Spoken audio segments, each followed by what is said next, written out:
Balita mula sa lalawigan sa bawat rehiyon ng ating bayan. Dito sa Ang Pilipinas Ngayon.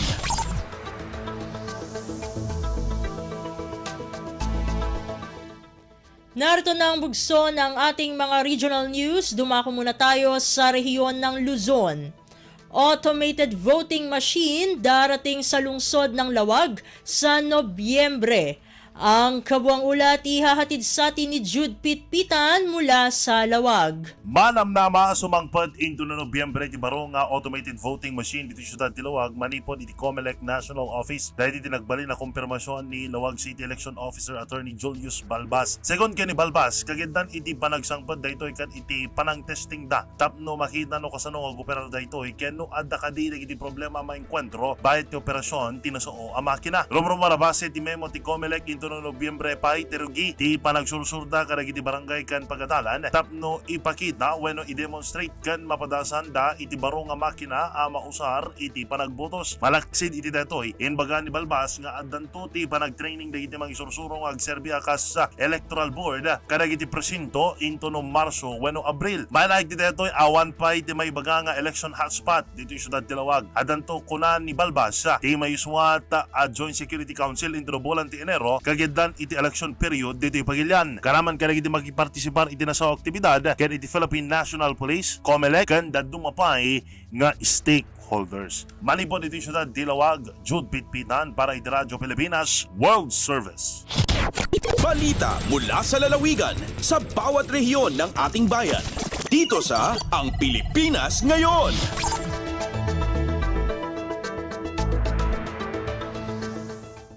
Inyong napakinggan ang ulat ni Jude Pitpitan mula sa Lawag. Puntahan naman natin ang AGOO. Inflation rate ng La Union ngayong Setyembre lalo pang bumagal. Ang detalye ng balita ihahatid naman sa atin ni Glenda Sarak. At dapay abimuntog ti headline inflation ti La Union idi Setyembre taon 2024. May basa iti report ti Philippine Statistics Authority o PSA na record ti 1.3% a headline inflation ti La Union idi napalabas a bulan. Nabumbuntog ni kumpara iti 2.2% idi Agosto ti agdama atawan. Daytoyan ti kababa na headline inflation ti La Union manipod Enero taon 2022.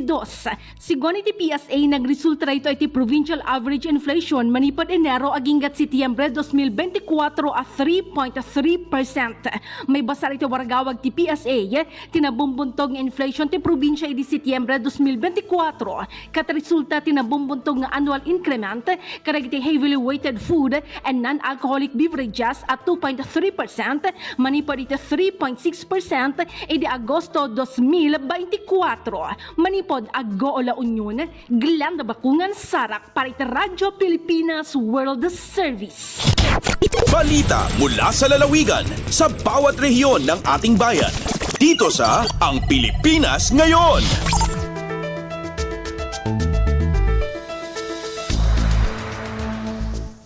Inyong napakinggan ang ulat ni Glenda Sarak mula sa AGOO.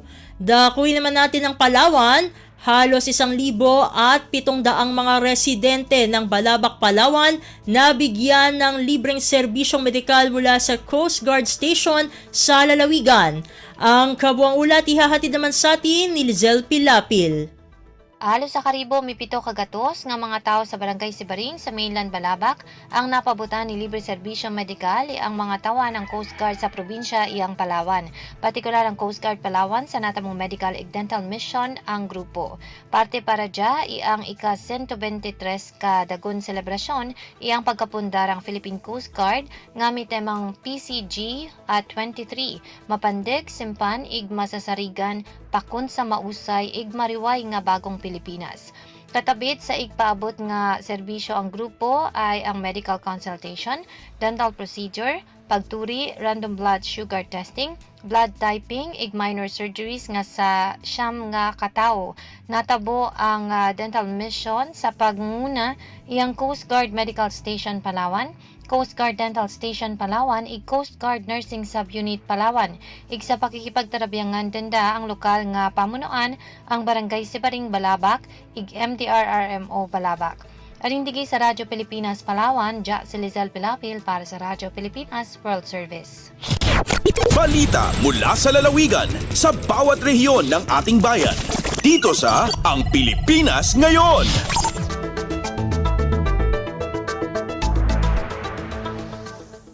Inyong napakinggan ang ulat ni Lizelle Pilapil mula sa Palawan.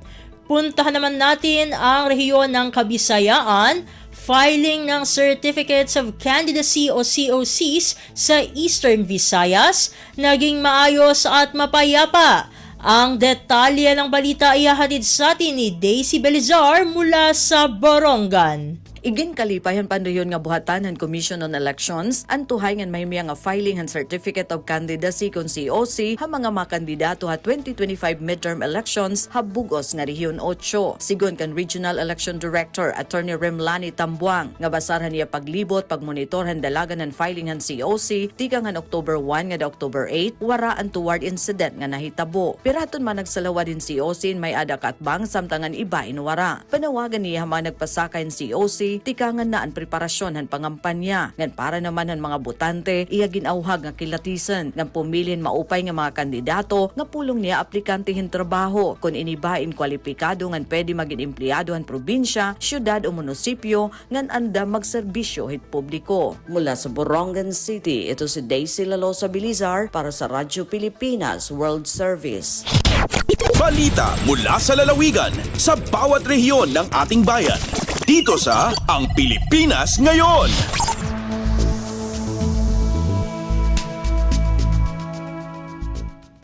Inyong napakinggan ang ulat ni Daisy Belizar mula sa Borongan.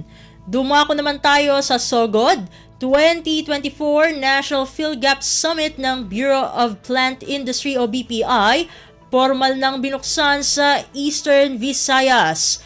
Ang kabuang ulat ihahatid naman sa atin ni Ria Mikate. Formal na nga gablihan ng 2024 National Philippine Good Agricultural Practice kon PhilGap Summit sa Bureau of Plant Industry kon BPI kagapong adlaw Oktubre 9.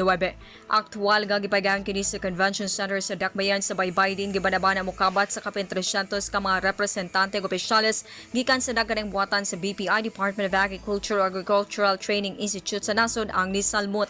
Apil usab ang mga representante sa Australian Center for International Agricultural Research kon ASHR, State colleges and universities kon SUCs, mga magumag, mga institutional buyers sama sa Jollibee, 7-Eleven and Docs ug uban pa.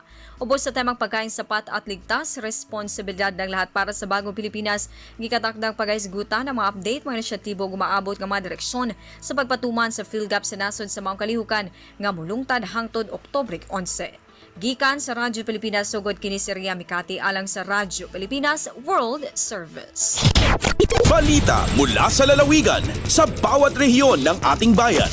Dito sa Ang Pilipinas Ngayon.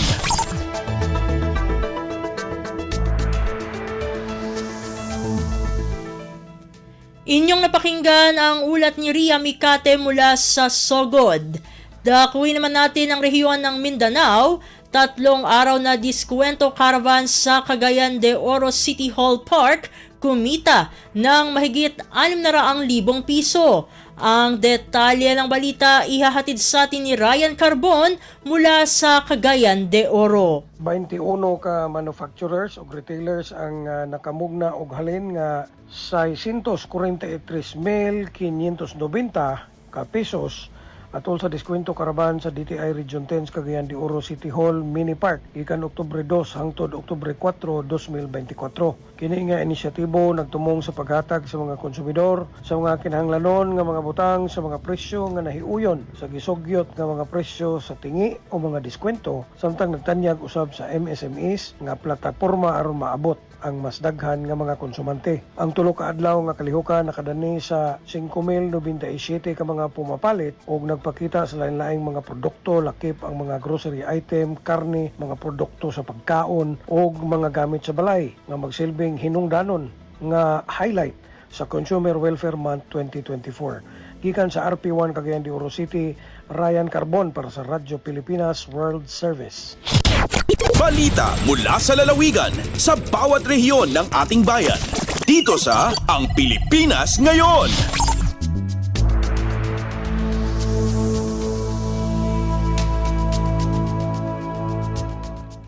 Inyong napakinggan ang ulat ni Ryan Carbon mula sa Cagayan de Oro.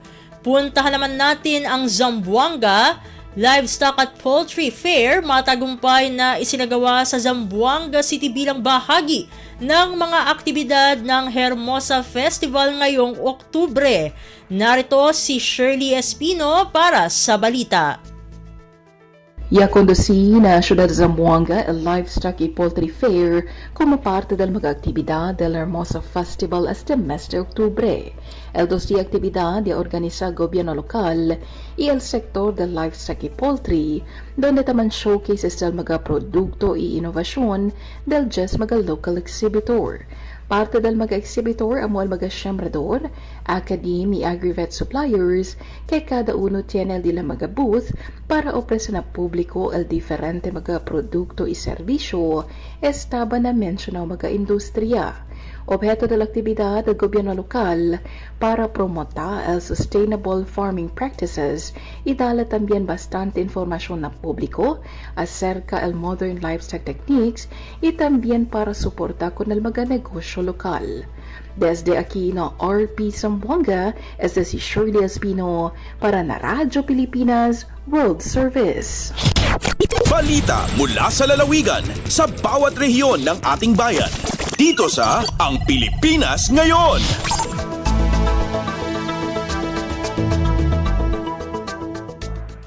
Inyong napakinggan ang ulat ni Shirley Espino mula sa Zamboanga. Dumako naman tayo sa Butuan, Huyanan ng Badyaw Project o Pabahay Program para sa mga badyaw sa Surigao City, ipinagkaloob ng UN Habitat at Department of Human Settlements and Urban Development o DHSUD. Ang detalye ng balita ihahatid sa atin ni Jocelyn Morano. Huyanan ng Badyaw sa Surigao City Project o Pabahay Program nga gitukod dito sa Sitio Panubigon, Barangay Lipata, Surigao City, Surigao del Norte, formal nang gitugyan sa mga benepisyaryong badyaws. Ang turnover ceremony gidungan sa kasaulugan sa 2024 Indigenous Peoples Month ug 27th Indigenous Peoples Rights Act o IPRA commemoration. Nahimong benepisyaryo ang IP community, particular ang mga badyaw nga lumulupyo sa Barangay Canlanipa, Surigao City. Namugna ang Pabahay Program pinunduhan sa Spanish government, pinaagi sa UN Habitat sa pakig-alayon sa Department of Human Settlements and Urban Development kun DSUD, ingon man sa tabang sa kagamhanang lokal sa Surigao. National Commission on Indigenous Peoples kun NCIP Caraga, kauban ang nagkadayang ahensya sa gobyerno. Tuyo gipili nga mamahimong benepisyaryo ang mga badyaw aron moarang ang ilang kahimtang sa pamuyo. Hisayran nga sa dihang mihapak sa Surigao City ang bagyong Odette at tuig 2021, apil ang kabalayan sa mga badyaws ang nangaguba ug dinhinawad-an sa ilang Pinoy-anan ang mayoriya sa mga badyaw. Gikan sa RP Butuan, kini si Jocelyn Morano para sa Radyo Pilipinas World Service. Balita mula sa lalawigan sa bawat rehiyon ng ating bayan. Dito sa Ang Pilipinas Ngayon.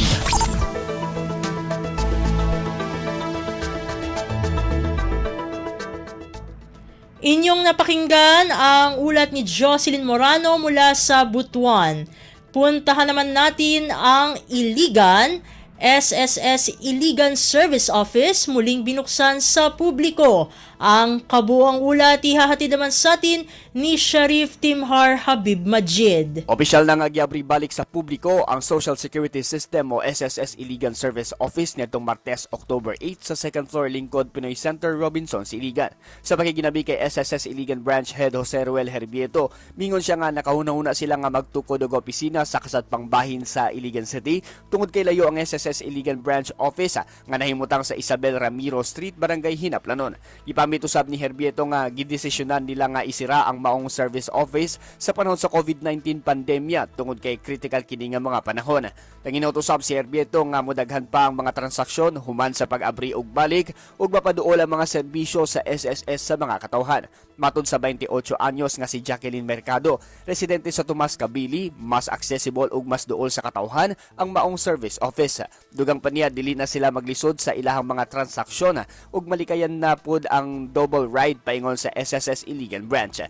Gikan sa Radyo Pilipinas Iligan, kini Sharif Timhar alang sa Radyo Pilipinas World Service. Balita mula sa lalawigan sa bawat rehiyon ng ating bayan. Dito sa Ang Pilipinas Ngayon.